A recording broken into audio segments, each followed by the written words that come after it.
And we welcome in a man who goes adrift from time to time, Liverpool legend Stevie Nicol. And don't worry about it, we all kind of go adrift from time to time. So City's Premier League title clinching weekend goes begging. Talk to me about Aguero's Panenka as a former player and coach. If Aguero does this on a Stevie Nicol side, what's your reaction? You know, you really can't have too much of a reaction. At the end of the day, you have to trust who your penalty taker is. And on this particular time, it was Aguero. And when you try a Panenka, when it comes off, you're a genius, you're the calmest man in the stadium, on the field. But when it goes wrong, you're a mug. And as far as the coach, you can't see anything. It's up to the penalty taker to decide how he's going to put the ball in the back of the net. So I'm not so sure that Pep would have said too much to him. Probably just give him a scowl. How about your scowl, Stevie? Can you give us one of those as we move on to the next question? We know City will be champions, but the Blues have now beaten City in their last two meetings. What, if any, effect might this have on their Champions League final at the end of the month? Well, in years gone by, when squads weren't quite as big as they are now, then it would make a huge difference, definitely psychologically.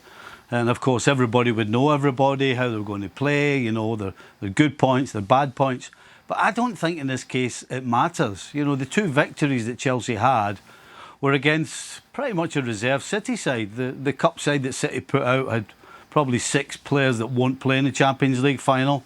And in this last game, he made 9 changes from the team that got to the Champions League final the game before. So I'm not so sure that Chelsea have actually played Manchester City's first team. So as much as they'll take heart that they've beaten them twice, the truth is they really still don't know what's coming at them with the best City side that they can put on the field.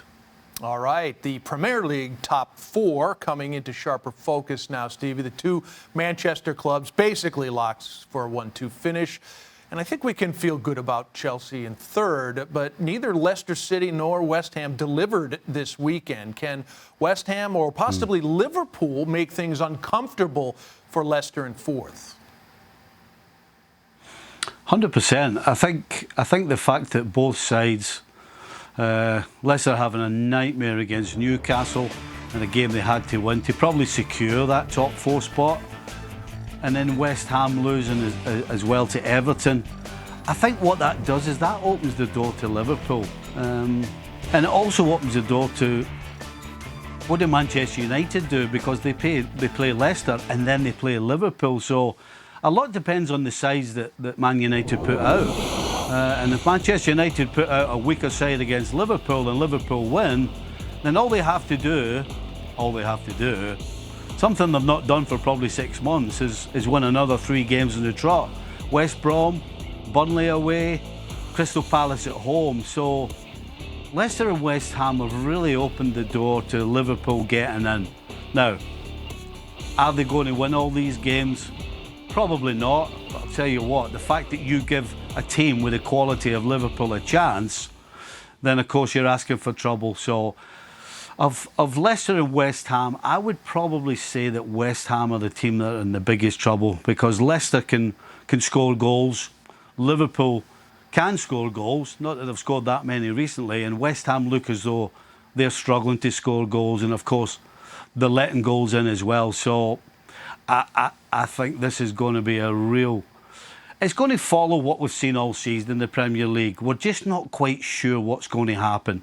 This time last week, I gave Liverpool no chance. Now, Liverpool have a real chance, but they have to produce. And of course, that means that the other two have to keep faltering as well. All right, Liverpool, the Reds, not dead yet. Stevie Nicol, thank you.